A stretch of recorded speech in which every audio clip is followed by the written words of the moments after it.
सङ्काशं काश्यपेयं महाद्युतिं तमोरि सर्वपापघ्नं प्रणतोऽस्मि दिवाकरम्।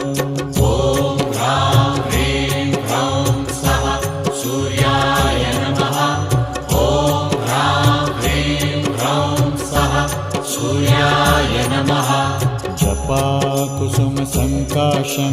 काश्यपेयं महाद्युतिं तमोरि सर्वपापघ्नं प्रणतोऽस्मि दिवाकरम्।